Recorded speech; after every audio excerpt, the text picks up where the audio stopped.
Washington Journal continues. Conversation now with Tony Woodlief. He's author of the new book, I, Citizen, A Blueprint for Reclaiming American Self-Governance. He's also executive vice president at the State Policy Network. And Mr. Woodlief, before we get to the book, explain first what SPN's mission is, how you go about doing your work. Sure. We're an organization that supports over 65 state-based think tanks across the country, and they work on a variety of economic policies. And our goal is, in general, to try to restore authority to states and communities so that people can govern themselves more effectively. And how do you do that? How do you work with those states, and do you do much work with the federal government? We don't do much work with the federal government. Often we're on the other side, suggesting they stick to what they're constitutionally required to do rather than what they prefer to do. So what we'll do in states, in some cases, we help people who want to get a think tank started or an economic research group started. We'll help them, get their paperwork filed and find the right staff and show them how to raise money.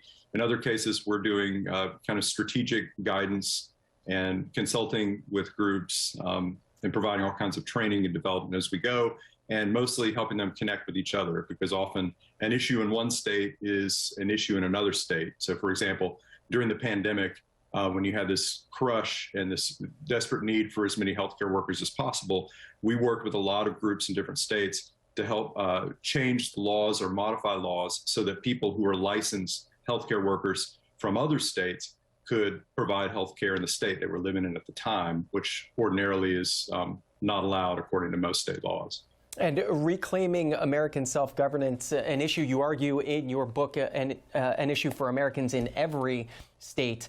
The book, I, Citizen, if you want to take a look at it. But for viewers who are looking at the subtitle of your book, Reclaiming American Self-Governance, when did America lose it, and when and how did we lose it?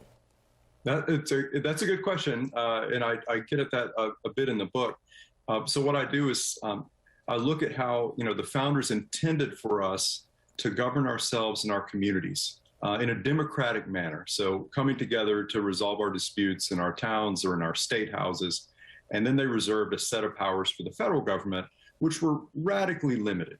And over time, what's happened is that for a variety of processes and reasons I get into in the book, we've seen the power that was intended for states and communities resituated into Washington, D.C., and it's settled into the hands of people who are largely unelected, which would be federal agencies and judges.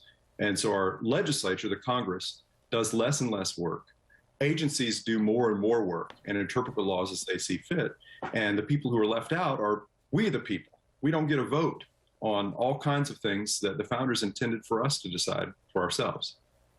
You argue in the book that we're more united than divided. For viewers who see poll after poll about political polarization and story after story about that, how can that be the case? Sure. That's the first part of the book. Is I was really troubled by a narrative I hear from pundits on the left and the right, which is that we are a bitterly divided nation. Half of us Democrats, half Republicans. We hate each other, and we care a lot about politics. And when you get into the polling data, which is widely available, anyone can look at it, reputable polling data, what you find is that most Americans are not that invested in politics. They're certainly not that invested in a political party. They're not that ideological. They tend to be center-right. They're very tolerant of one another. The people who are bitterly divided and intolerant are people I call the political class. So the activists, political donors, candidates, their consultants, their operatives, their flackies, their apologists. Those kinds of people are the ones who are bitterly divided, and the pundits. But they tell us that we're the problem, when in reality, they're the problem. And more often than not, Republican and Democrat, they're advocates for taking authority from communities and putting it in D.C. so people like themselves can decide how we live our lives. I think this might be one of my favorite paragraphs from your book, talking about the political class that you were just referring to. This is what you write in the book. I'm going to say some unpleasant things about the people in what I call the political class: politicians, their backers, operatives, agents, lackeys, flunkies, pollsters, apologists, spokesmen, and various hangers-on.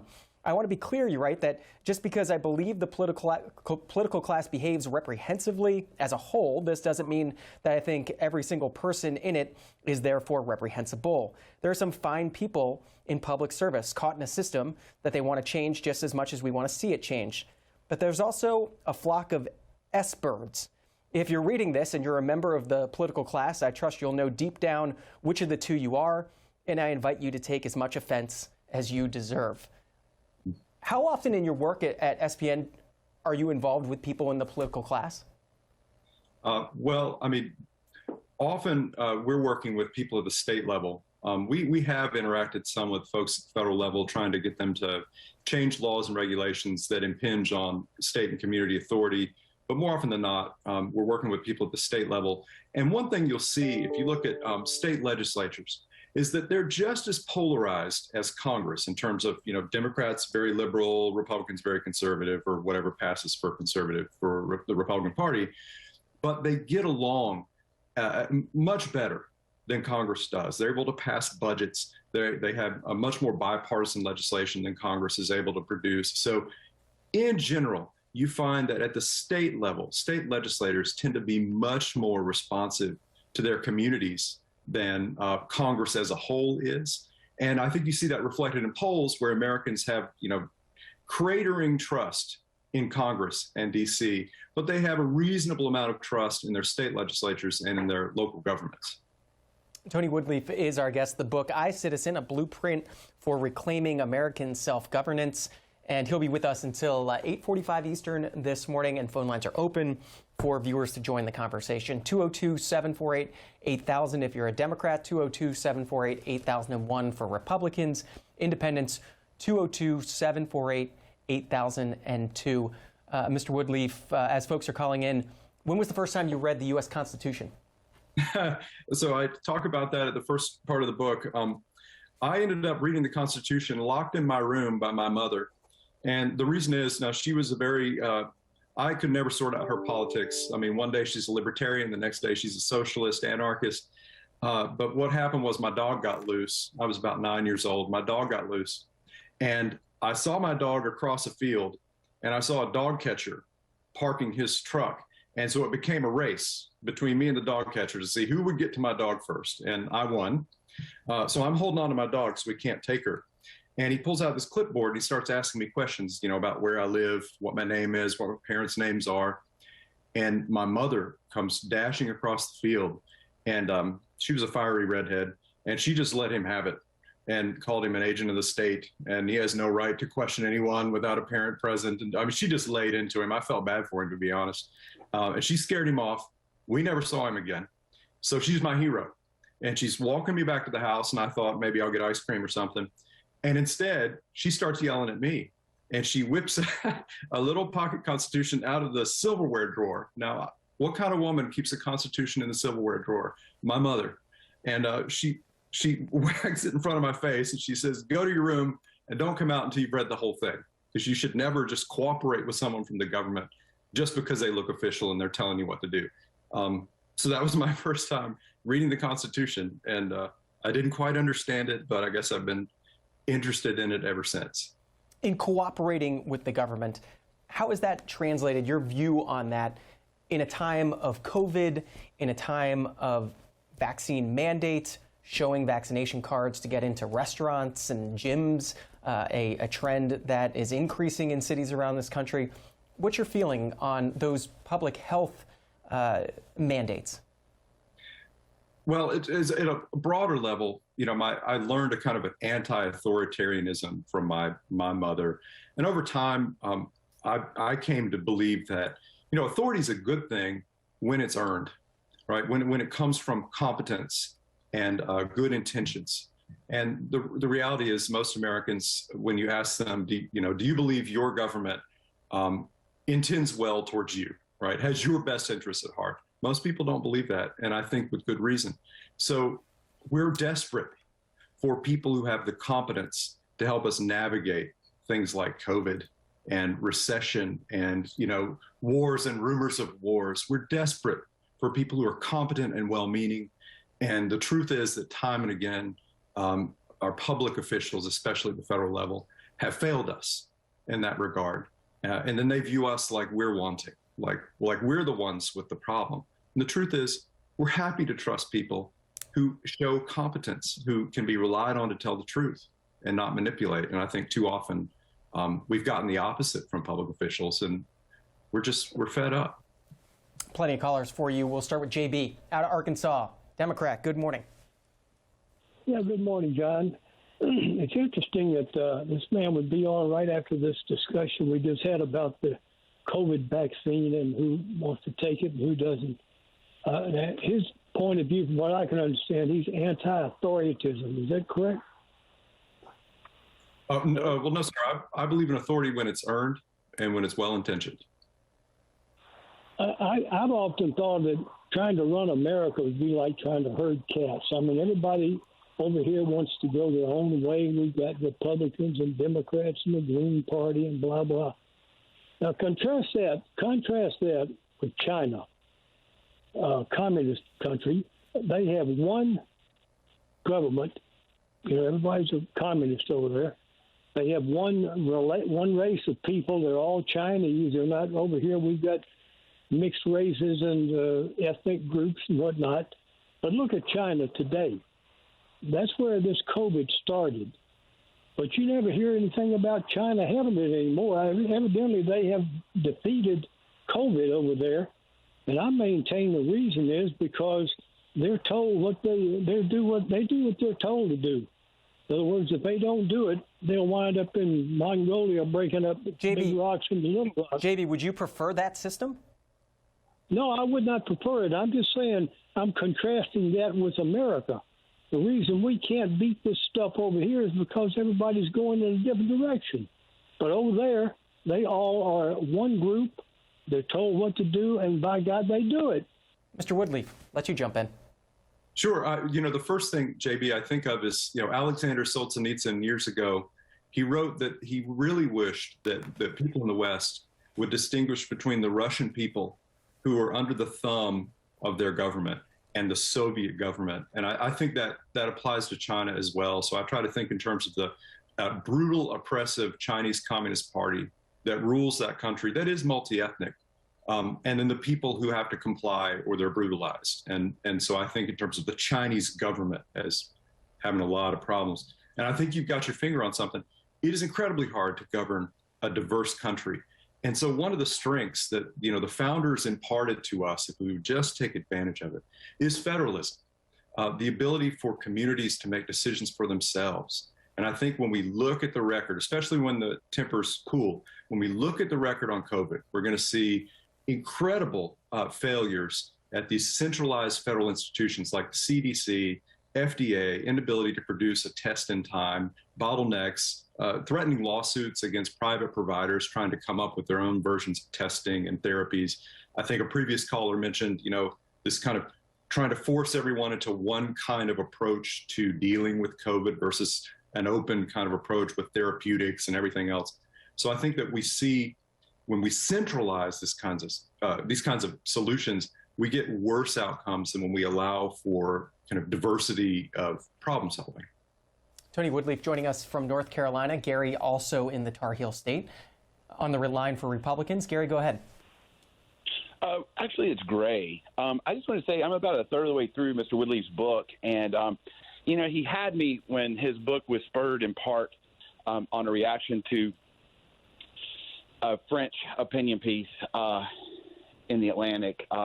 Anytime we can go against the Twitter class, I think we're doing great things for political discourse in this country. I think that the echo chamber that the district has become is just kind of scary. You can look back sometimes and kind of envision how a dystopic thing like the Hunger Games started, because the way the world is viewed inside that beltway compared to the way it's viewed in the rest of the nation, the way Mr. Woodlief described earlier, it's stark. And we need to be more like the hinterlands and less like D.C. Thanks very much. Mr. Woodlief, do you want to talk about the reference to David French and Ezra Klein, I believe was the interview that you were talking about that the caller referred to? Sure, yeah, and Gray, that's a great name. It's a very North Carolinian name. I talk a bit about, David French and Ezra Klein. They tend to be on the left and the right. They each wrote books on polarization. They each conclude, polarization is bad. And they have, in my opinion, a very grim view of regular Americans. They both seem to believe that we're on the verge of civil war and that the problem resides with us. And what I see in the polling data is the problem is not regular Americans. They're not on the verge of civil war. They're not going to pick up their guns and start shooting each other. And what bothered me about both their books, and they're both incredibly smart and, from what I can gather, gentle, nice people. But it didn't seem to strike either of them that their roles as pundits, as advocates within the two major parties, might have helped stoke some of the polarization that we do see among the roughly 1/5 of Americans who are hardcore partisans on the left and the right. Instead, they seem to think that the problem is inherent in Americans themselves, whether it's some kind of deep-seated anger or racism or whatever it may be. And I think that the political class and our pundits and the people who would lead us would benefit from some reflection on their role in what this country has become, and maybe do a better job of leading us out of this place by first fostering some tolerance and generosity of spirit towards the other side. Down to Florida, this is Cheryl, line for Democrats. Good morning. Good morning. This is Cheryl. Well, I shouldn't even give my name. I'm from Florida. I'm not embarrassed about my name. I had a Moderna shot, one shot, and 3 weeks later, I got the infection around my heart. They grew the enzyme. I don't hear me on the air. Am I on the air? Yeah, Cheryl, because you probably turned down your TV because it's easier to just talk through the phone as we're doing this. So what's your question for Tony Woodlief as we talk about the topics from his book?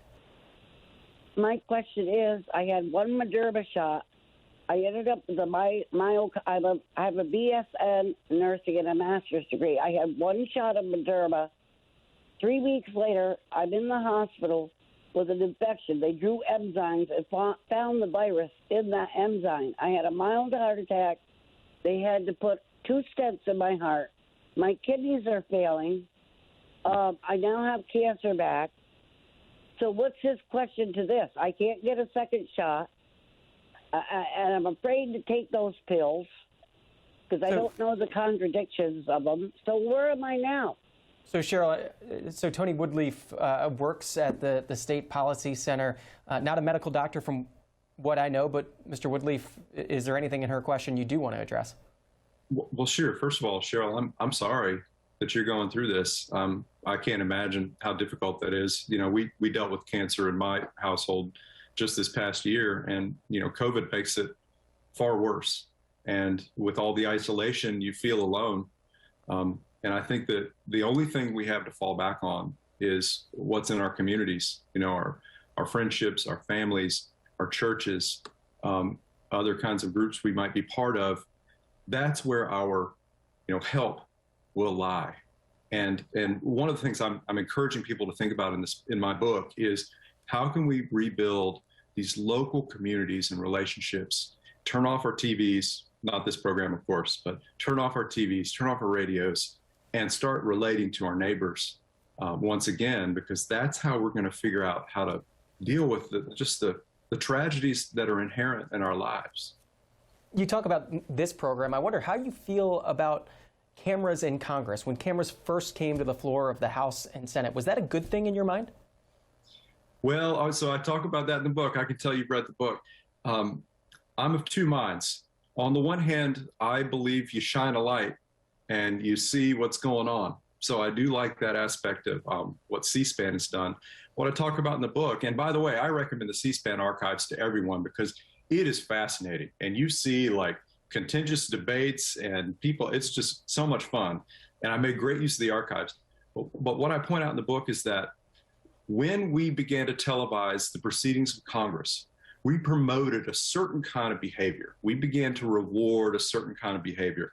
And Republicans and Democrats began to take advantage of that. You began to give an advantage to what we call the show horses over the workhorses. And now we've reached a place, because of a lot of other changes in how we do politics, especially related to money, where the show horses can go out and raise their money, and they don't need C-SPAN so much anymore to do this, right? They've got Twitter and Instagram and the rest of it. They can raise their money from high dollar and low dollar ideologues on the left and the right.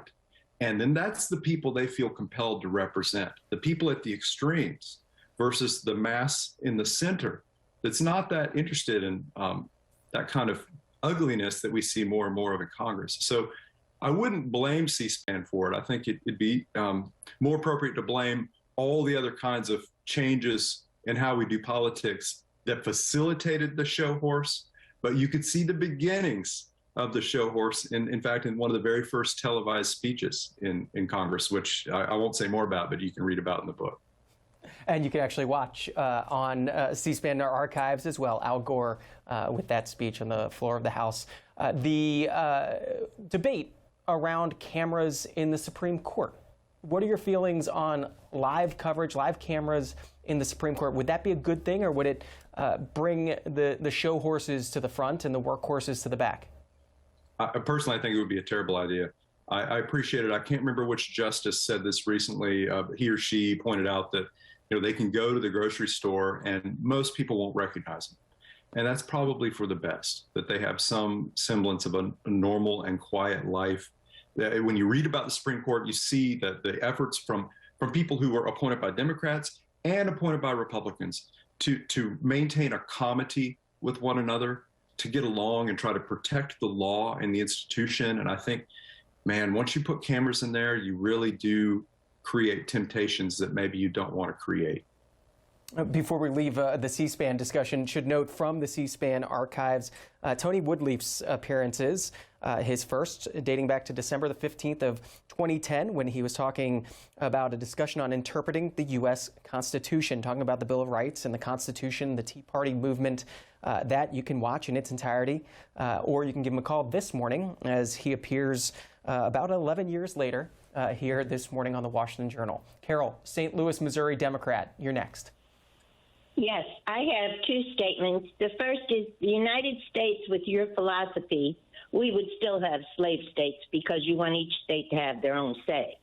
Now, a patriot supports the United States, not the state of Texas, the state of Florida.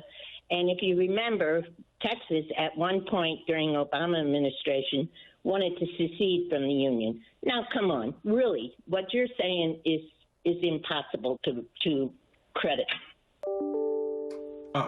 Well, first of all, I don't think, again, referring back to my point about China, I think you have to differentiate between, whoever has a majority in Texas and the mass of Texans. I don't think at any time a majority of Texans have ever wanted to secede. And I suspect the people who talk about it aren't that serious about it either. I think there's plenty of room for federalism without going back to the horrible practice of slavery. In fact, one of the things when we modified the Constitution a bit, you put in the 14th Amendment, for example, the 13th Amendment, that was a way to extend the rights that the founders intended for all human beings so that they applied to all human beings. There's still work to be done there.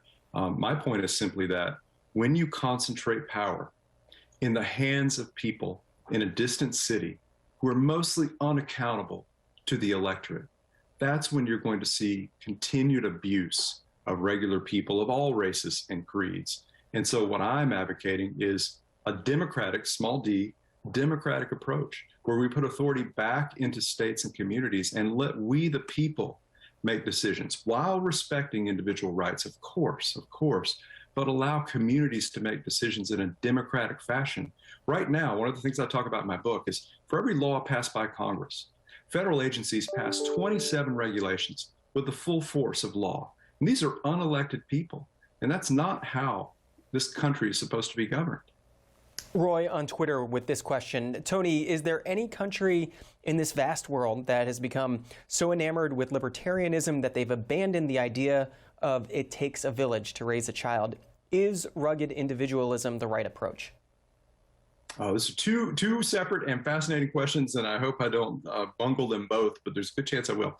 I'm not familiar with any libertarian country that has thrown away ideas of community and common good and those sorts of things. We have different ways of talking about them, of course.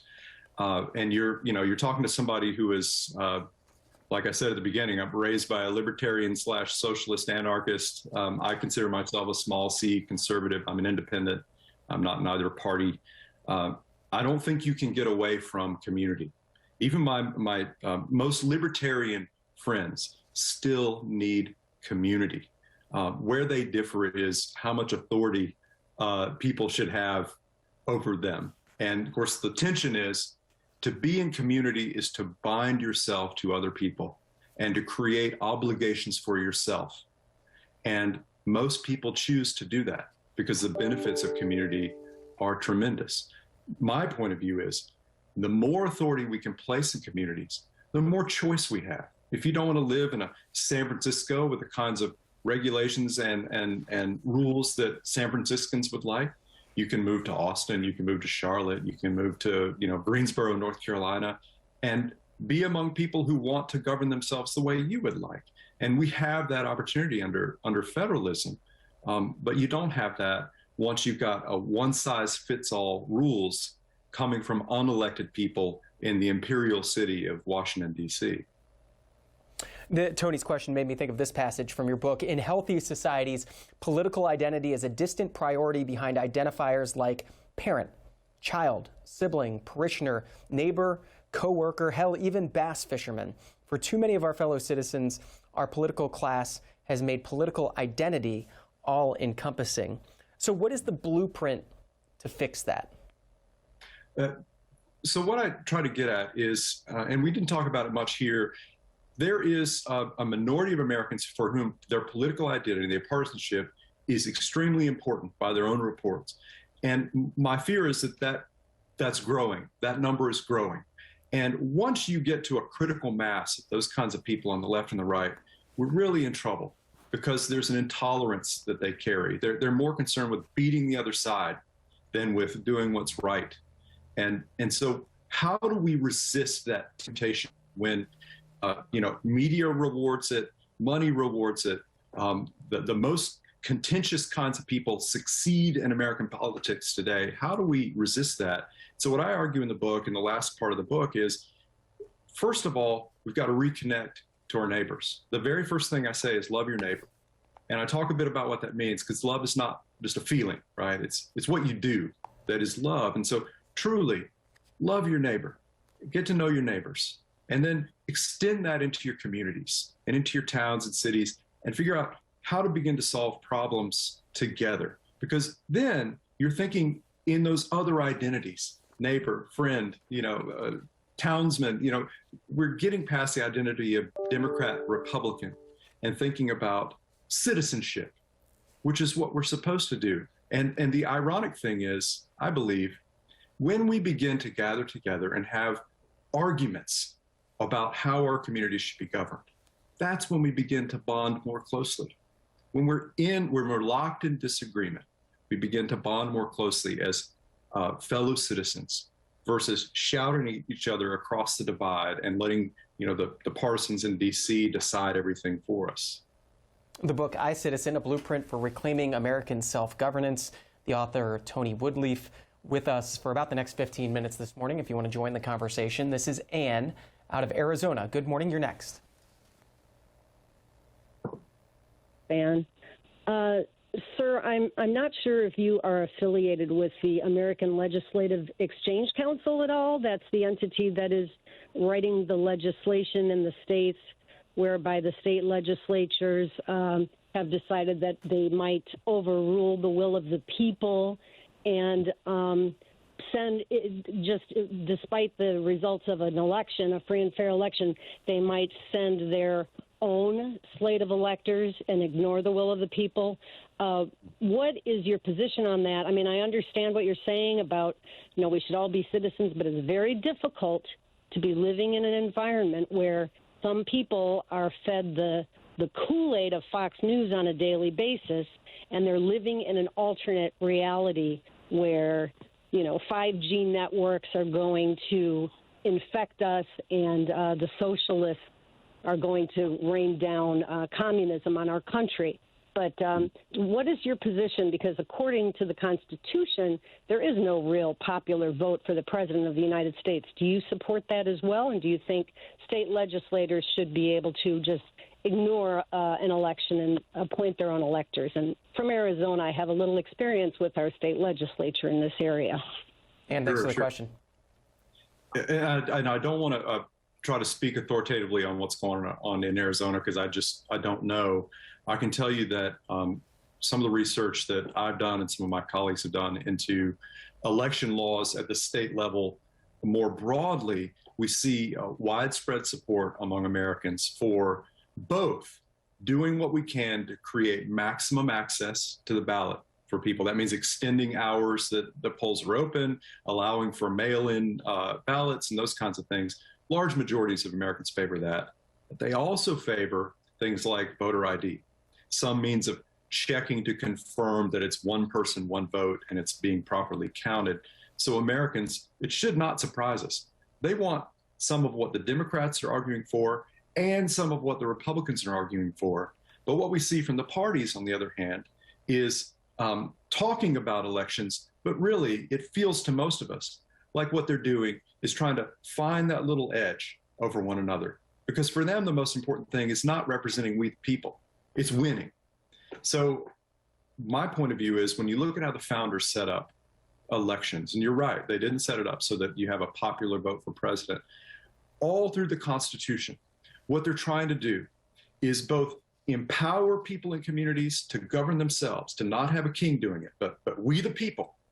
But at the same time, put in roadblocks. So in the passion of the moment, or in our natural prejudices that come to the surface and the ugliness that's just endemic in humanity, we have roadblocks to slow us down and to guarantee that we have the broadest possible majorities deciding things. And so that's some of the reason you have this, indirect election. You had state legislatures deciding senators, and you have these electors. The thought was, if you put state authorities in charge of some of these things, they would better represent the interests of the full state in those decisions than if you just had kind of a popular vote, winner-take-all approach to every single office.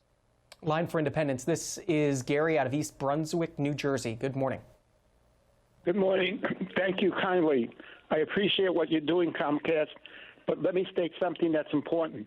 I live in Jersey, which has something in common with North Carolina.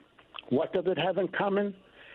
Both governors are one is a Democrat in New Jersey, one's a Republican in North Carolina. Unfortunately, they don't represent my values. And the problem is that the states have the right to do what they want to do. For example, in New Jersey, the governor, the sitting governor, is a retired investment banker. He doesn't represent my values. I spent 40 years in clinical research. I'm not a physician.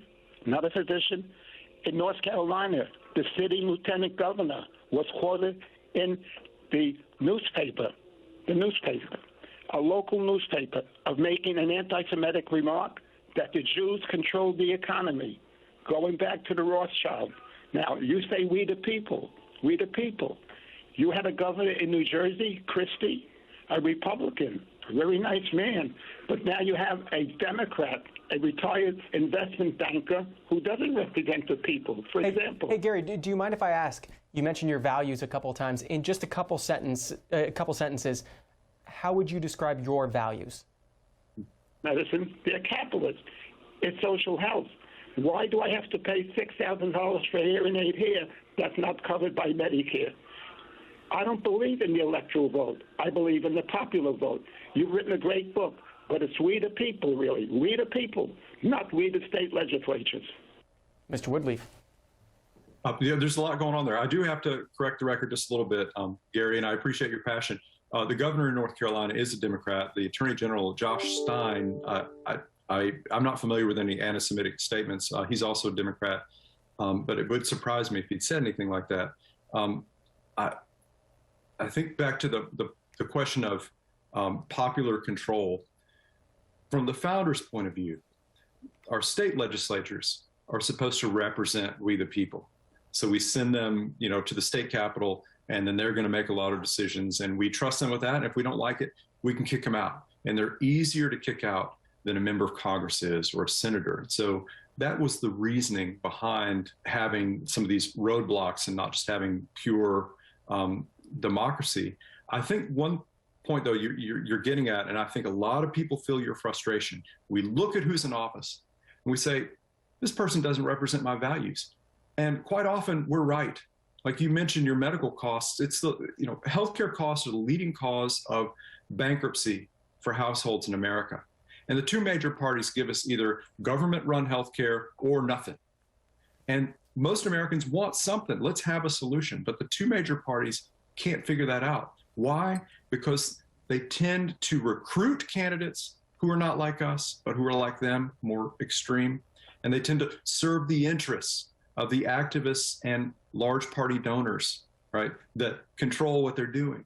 And so on many problems, immigration, healthcare, crime, we see that it's very clear Americans favor a centrist solution, but neither party will compromise to give us that. In general, throughout your book, you're pretty down on federal agencies, but there's a couple federal agencies that you actually advocate for more resources to be put towards. So what makes the Congressional Budget Office, the Government Accountability Office, what makes those different in your mind? So what I'm getting at is we've seen, I mentioned, a massive increase in rulemaking by federal agencies. And Congress is supposed to oversee their activity. And I tell a number of stories in my book of just outright, outrageous abuse of regular people in America, citizens, by federal agencies with no intervention by Congress whatsoever. And Congress, therefore, they're not doing their jobs. And part of the reason they're not is they're just tremendously outnumbered by the number of federal agencies and their employees. And so what we saw, unfortunately, in the 90s, and this was largely under Republicans, was reduction in manpower and budget for the independent agencies that are supposed to provide research and data for members of Congress so they can do their jobs. We also saw that members of Congress began to hire fewer policy experts and more communications experts so they can do the show horse thing instead of the workhorse thing. And so they largely abrogated the responsibility. And so what I suggest in the book is one small thing we can do, because it's a relatively small amount of money, is to beef up these agencies that ought to be providing members of Congress with data about what the other federal agencies are doing, how they're spending their money, how they're reinterpreting the law in very subtle but important ways. I think that would just kind of correct the imbalance of power we see right now between the Congress and the executive branch. Back to your Tar Heel state. This is Dorothy out of Raleigh. Good morning. Good morning, C-SPAN. C-SPAN, I want to just give you a quick suggestion, and then I'm going to ask him a question right after it.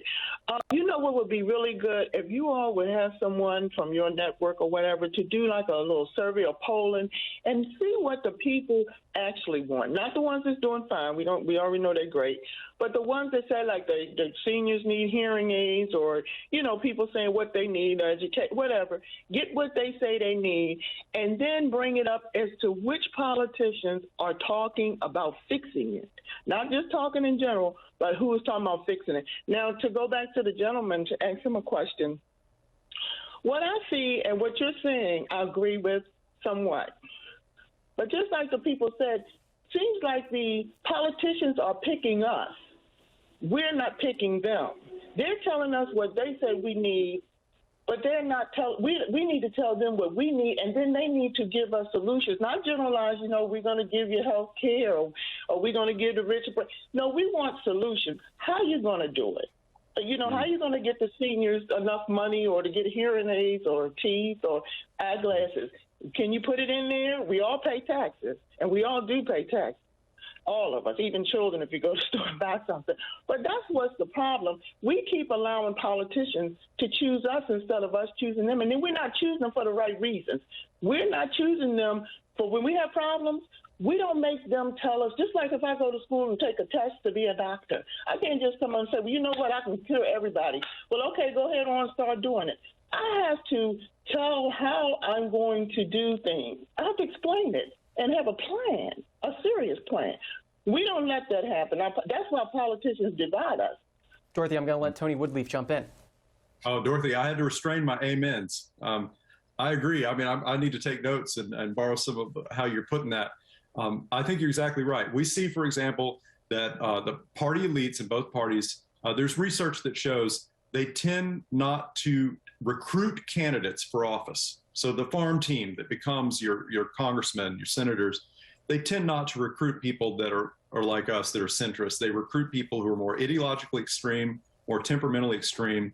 We see that if you think about the presidential debate, we used to have substantive debates for hours. They question each other and have opportunity for extended remarks. And now it's been reduced to this comedy where you've got to, get your little soundbite in 15 seconds or less. And we see the same thing in television interviews. I mean, what we're doing right now is an incredible exception to what goes on in television in terms of the discourse in this country. So we've made everything a soundbite. And that favors the people who don't have any solutions, right? Because anybody can dance around for 15 seconds and look good on camera. But when you've got to spend some time explaining what you want to do and having a smart person ask you hard questions, boy, I think that would really root out some of the show horses and maybe give us more candidates who actually have some solutions that'll work.